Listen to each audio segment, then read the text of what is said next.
Back in the summer of 1987, I was training at Pittman's Gym in Oakland and got to see George Foreman spar. He was training for the second fight of his comeback and was facing a fighter named Charlie Hostetter in Oakland. I remember the sparring session and the guy in the ring with him. I got Foreman in the corner and started pummeling away at his stomach with body shots. I guess his friends were in the seats near the ring apron and they were yelling, yeah, yeah, as if, their guy was doing good. But Foreman just looked bored, and he pushed the guy off him, and he landed a huge right cross that sent the guy flying across the ring. And then his friends got really quiet after that. Foreman was letting him know that, I'm taking it easy on you. Don't even try it. And outside the ropes, he was a little surly. I remember one of the trainers coming up to him, trying to make small talk and asking, if you get a title shot, do you think you'll take it? And Foreman took a deep breath and snapped, what do you think I'm doing this for? And there was another fellow who brought in a pair of boxing gloves and asked Foreman to sign it. Foreman looked at the gloves as if someone just placed a plate of worms in front of him. He took a deep breath and he sighed. He's like, I guess. And then he scribbled his initials. So back then I got the impression that his real-life persona was different from the guy we saw in those grill commercials. Now this fight takes place 8 months after Foreman's bout in Oakland.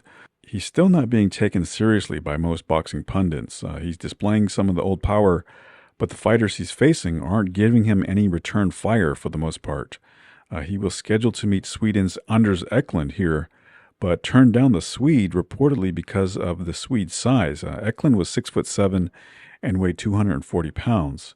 Instead, Foreman chose to face the 5'7" Dwight Muhammad Qawi, who was a former light heavyweight and cruiserweight champion, but has lost 3 of his last 5 fights. Qawi is 35 years old here, and most pundits have written him off after he was knocked out by Evander Holyfield 3 months prior. But in hindsight, this is an interesting and competitive fight between 2 former greats. There were a lot of power shots being exchanged here, and again, in retrospect, I was surprised to see how competitive Qawi was here, particularly in the early going. I hope you enjoy. Depending on your outlook, it's a good idea for him to be back or it's a bad idea. And there's an overhand right by Qawi. He saw the Guido Trani fight, and I'll tell you, Guido Trani was able to land all kinds of punches on George Foreman. And Qawi landed a good overhand right, shook George a little bit just to start things off. But there he goes pushing him, now just as I predicted. And Padilla gives him a warning. Now, Padilla is a referee who usually has kind of a hands-off policy about things. Let's stand. I don't know why George isn't working that left jab. He's allowing Qawi to take liberties. Qawi, who is thick around the middle, make no question about that, able to pretty much walk in. I don't understand Foreman's strategy at all, Al. He should be keeping this little guy away from him. Just keep snapping that great jab that he has in his face. There it is. And of course, the uppercut you would expect to see from George Foreman. Foreman looks like he's kind of toying with Braxton, or with Qawi. And there's the jab from Foreman. No, he's not snapping that jab, Al. Good right by Qawi. Well, I did the fight in which Guido Trani, who was knocked out by Foreman, fought him. And Trani, who is nowhere near what Qawi is, was able to bounce lefts and rights off the head of Foreman. So George has to keep it out there with that left jab. If he starts to stay inside, he can get himself in a lot of trouble. The jab and the uppercut, his 2 most important weapons. He just missed with them there. George is allowing Qawi to take too many liberties. Qawi can hit him with the overhand right, it looks like, just about any time. I don't think he doesn't have a good left hook behind that right hand. Foreman lands the hook. I think the key question, Gil, is what will happen to Qawi when Foreman lands something, if he lands something big. Look at the jab of Qawi. He may be short, but as you've said many times, it's timing that makes a left jab. Absolutely correct. I've seen many a short guy out-jab these big, tall guys. He can come in behind the other guy's jab. Dwight Qawi having himself a fine first round. Holding his hand out to keep Foreman at bay. And George Foreman looks ponderous and slow right now, and he's taking right hands to the head. And that one shook him.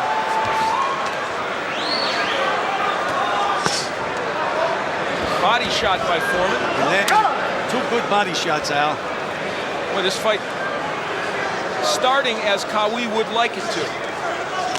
It's not the same very busy Qawi that we saw as a cruiserweight and a light heavyweight. but he's landing.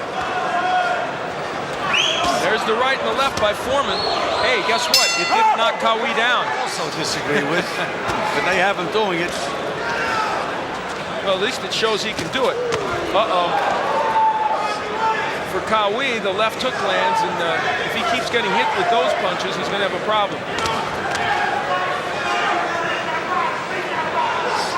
George is trying to time him, and just a little bit of head motion that Qawi is giving him is throwing Foreman all off. He's just got to let his punches go, miss one or two, and land a third one. But the left hook uppercut is starting to get there against Qawi. In the old days, the Dwight Muhammad Qawi that was so skilled as a light heavyweight and a cruiserweight would probably not be hit with those. He was very tough to hit. Right now, he's getting nailed by Foreman. And it's taking its toll, I would think. Well, he's standing in there with him. Oh, that one hurt Qawi. He's hurt now. Padilla steps in, but Dwight Qawi is definitely stunned.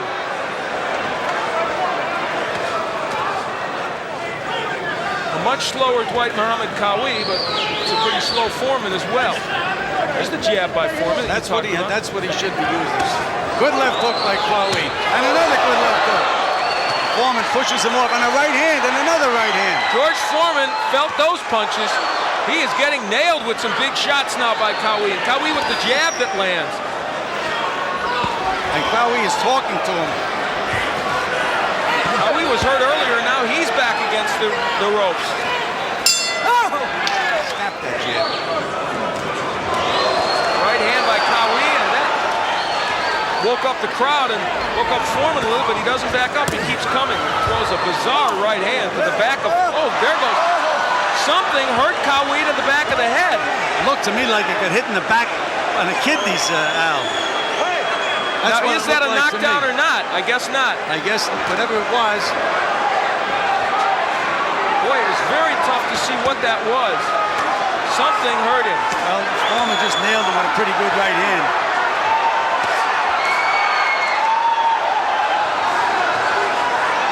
You may be right, Gil. It was something to the kidneys that drove him out of the ring. You know, he was holding the back of his head.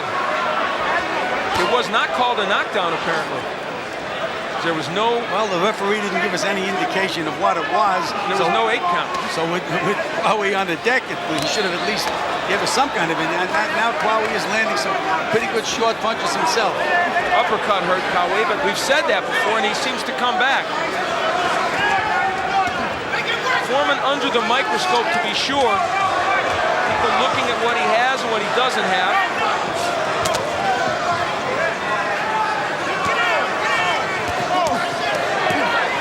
Qawi in a bad spot for him in that corner. Lands some rights. That left hook was a go-home left hook, but it missed.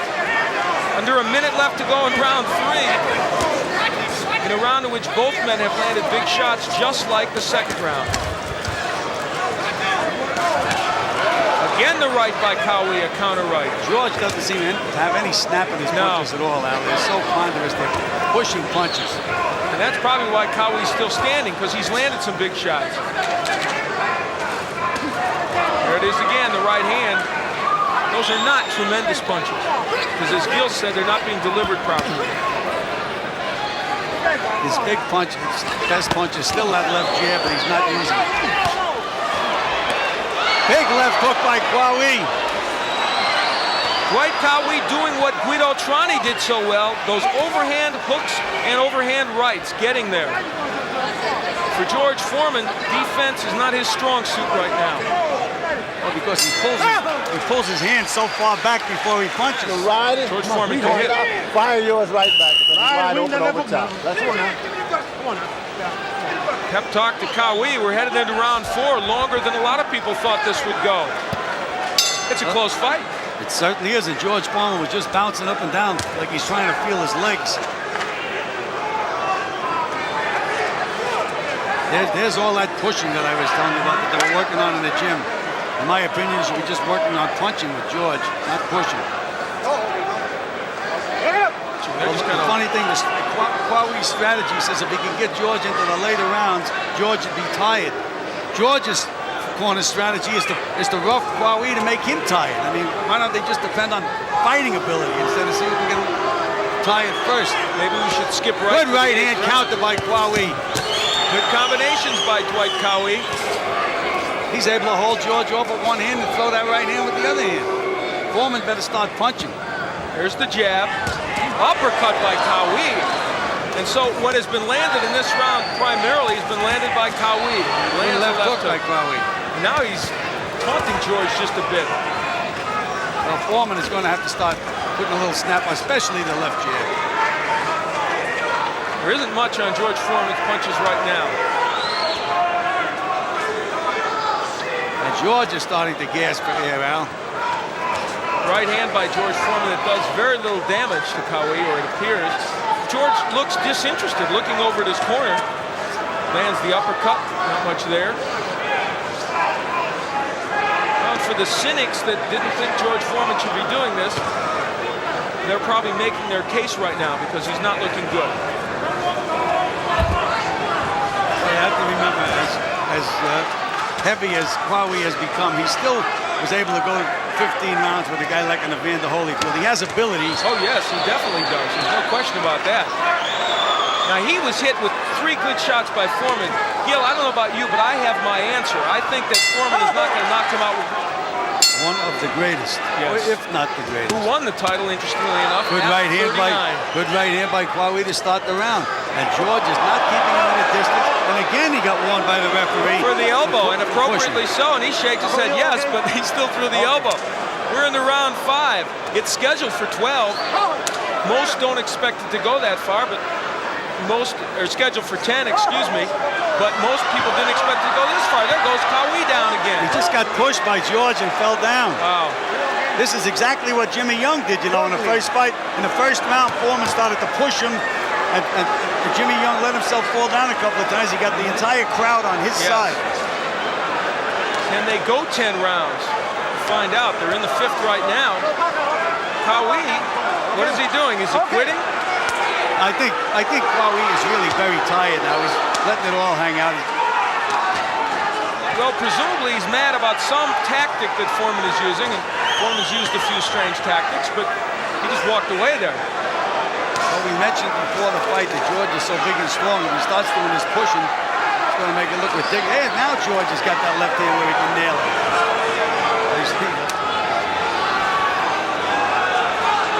I'm waiting for Qawi. There it is. I was waiting for Qawi to come up with that sneak left hook counter. And he got the right hand after it. And the uppercut. And so Dwight Muhammad Qawi explodes a bit here in the 5th round. Foreman with his own uppercut, and things heat up. Span, of course, the only 2 men he lost to, Muhammad Ali and Zaire, Africa, and a decade ago, losing to the fancy boxing Jimmy Young. In the heat in, I believe, San Juan, Puerto Rico, correct? San Juan, Puerto Rico was 100 degrees in the building. You were there. You know about that heat. Well,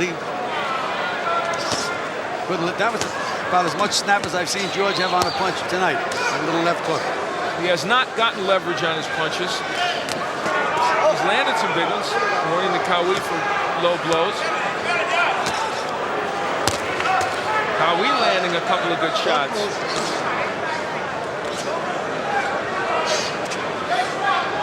Foreman pushes Qawi back, and while he's off balance, he doesn't jump on him. And that takes some energy to be pushing that 222 pounds around all the time. Well, Qawi just relaxes, steps straight back, and George doesn't look to punch him. Time after time. And back and punch. Like that. George is looking to find him. You can move your head all night, Al, but your body doesn't move.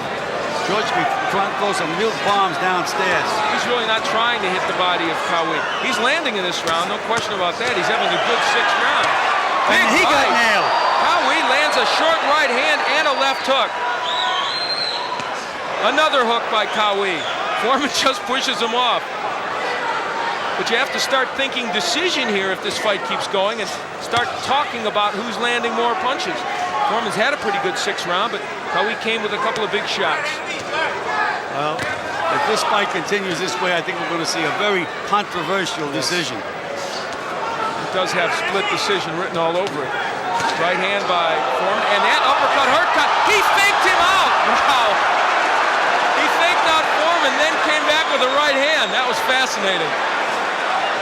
I've never seen a fighter fake that much. No, it looked like he was going down. Wow. We've all seen Ali fake being hurt, but not quite in that posture. And now George turned around and looked at his corner. Gil, do you feel like everything is kind of in slow motion here? Yes, I It's like certainly we're do. watching a fight as if you could stop it and use a still every 10 or 12 seconds. There's 22 seconds left in round 6, and that left hook did hurt him. That's a knockdown because, no, it isn't. It should have been. He went against the ropes. Against the ropes, right. That's correct. That should have been a knockdown. Instead, Foreman stopped punching. Qawi got up. Oh, there's been some odd things in this round. Qawi went down a couple of rounds ago. No, nothing was called. That'll do it for round 6. Now, this is going to be the key. And if you're wondering, George Foreman, since he started his comeback in March of '87, has never gone to the 7th round. So this is new territory for him since he came back.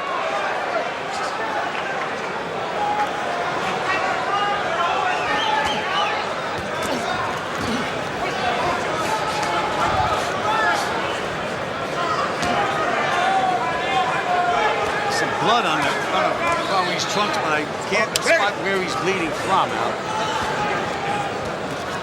He's so wide open for a left hook underneath Qawi. I mean, to feint that jab, he could just rip that hook under. And you would think that would be something George Foreman would be using. Well, somebody maybe has to tell him. It's true. And even then, what makes you think he'd pay attention, you know? Yeah. The right hand gets there by Foreman. There's the uppercut, and that right hand pushes Qawi back. But before we have thought Qawi might be in real trouble, and he wasn't. The jab and the right hand by Foreman. And the jab helping to set things up, and as you said, Gil, it's something he should have used earlier. He's got a great jab, but he just won't use it. That was always the case, even in the old days. Well, he's using it now, Al. 5 consecutive good jabs, and then he went to the body. Well, you said this would be a key round, and right now George Foreman is dominating it. That was the first good left hook to the body, which I think he can land all day. And I'm not sure that didn't really hurt Qawi. I think Qawi wants to quit. That's it. Well, as I said, Al, he had the will to get by this round, which he did not have. Well, it's an unsatisfactory ending, to be sure, from all standpoints. But as you look at George Foreman, he'll take it because he gets the win and, I guess, continues on in his comeback bid. I always thought Foreman had good defense. He blocked and parried punches well, but only when he wanted to. After he felt he could take his opponent's power, he went pure offense. I also thought it was interesting to hear the announcers sticking to the conventional wisdom of Foreman being too old and slow to be taken seriously. But they're ignoring how powerful and accurate he still is. And they make no mention of his force of will and his mental toughness, and that's what I think brought him back to the heavyweight title. Qawi, meanwhile, remains in the sport for another 4 years before a brief comeback in 1997. If you want to see more on Qawi, I'll leave a link in the description box for his documentary video. Should have a full-length documentary video dropping later this evening, as it doesn't look like there are any good fights on tonight. Thanks for watching.